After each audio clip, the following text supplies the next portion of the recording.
আসসালামু আলাইকুম। আজকে আমি আপনাদের সামনে চলে আসছি আমার আবার একটা নতুন রেসিপি নিয়ে। পাঙ্গাস মাছ দিয়ে পেঁয়াজ দিয়ে টমেটো দিয়ে ভুনা করব।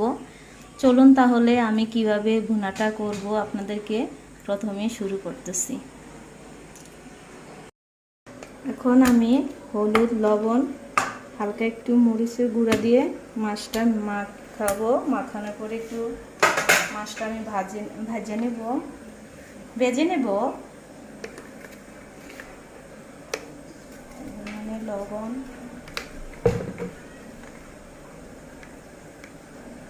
হলুদের গুঁড়া, হালকা একটু মরিচের গুঁড়া,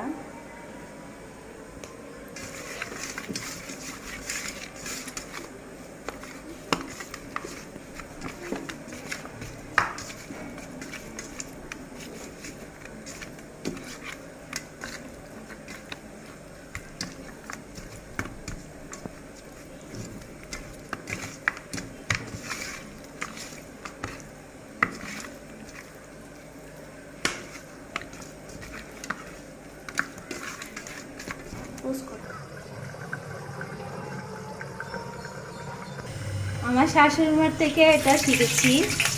তেলের মধ্যে লবণ ছিটিয়ে দিলে আর হাতে তেল ছিটকে পড়বে না। যে কোনো মাছ ভাজতে নিয়ে আপনারা একটু লবণ ছিটিয়ে নিয়ে তারপরে ভাজবেন মাছ।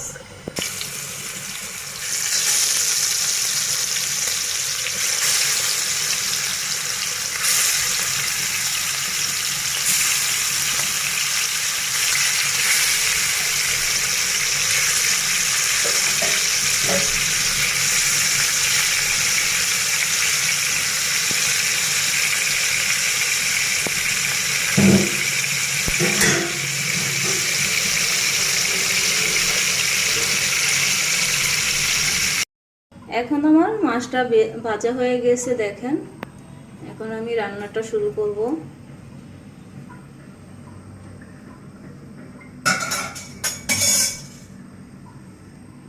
এখন আমি পেঁয়াজ, কাঁচামরিচ দিয়ে দিলাম।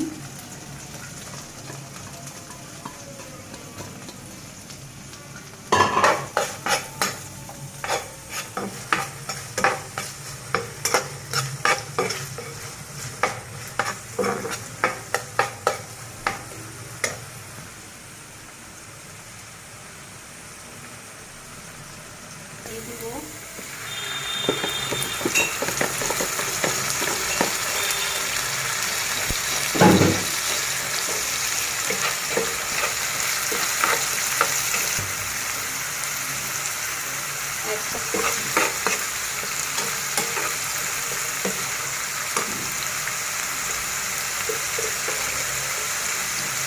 স্বাদ মতো লবণ, আধা চামচ হলুদের গুঁড়া, 1 চামচ ধনিয়ার গুঁড়া,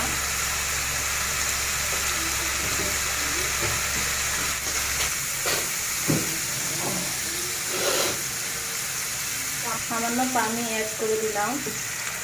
মশলাটা ভালোভাবে কষাতে হবে।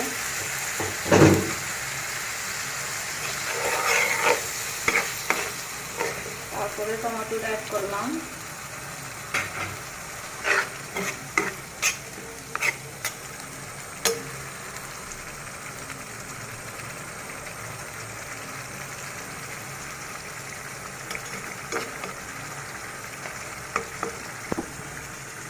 দুই মিনিটের মতো একটু ঢেকে দিলাম।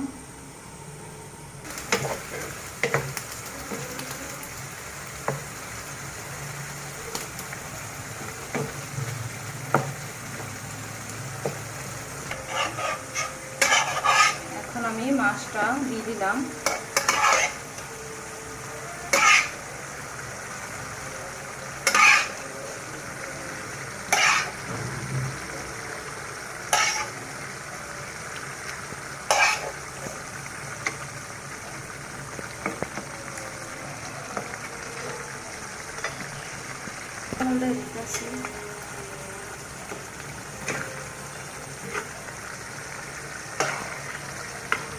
এই পাঙ্গাস মাছের ভুনাটা আমার হাজবেন্ড অনেক পছন্দ করে, তার জন্য প্রায় সময় আমার বাসার মধ্যে এই ভুনাটা আমি করে দিই। অনেক মজাদার একটা পাঙ্গাস মাছের ভুনা। অনেকে পাঙ্গাস মাছ খেতে চায় না।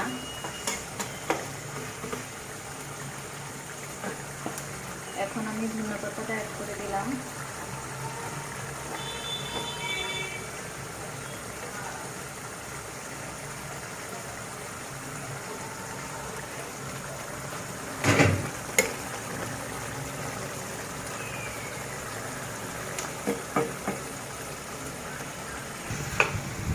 আমার পাঙ্গাস মাছের ভুনাটা হয়ে গিয়েছে প্রায় আর 2 মিনিট পরে আমি নামায়ে ফেলবো। সুস্বাদু একটা খাবার এটা। অনেকেই আবার পাঙ্গাস মাছ অনেক নিন্দায়, কিন্তু কিন্তু সব কিছুই সুস্বাদু হয়। এটা আমার পাঙ্গাস মাছটা হলো নদীর পাঙ্গাস মাছ। চাষের পাঙ্গাস মাছ আবার অনেক গন্ধ হয়, তার জন্য আমি নদীর পাঙ্গাস মাছে বেশিরভাগ প্রায় সময় বাজার থেকে আনাই। চাষের পাঙ্গাসটা আমি একদমই খাই না।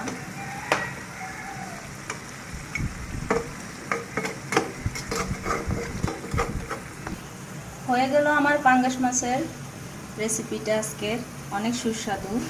সামনের দিকে আরও মজাদার রেসিপি আমি নিয়ে আসবো। ভালো থাকেন, আল্লাহ হাফেজ।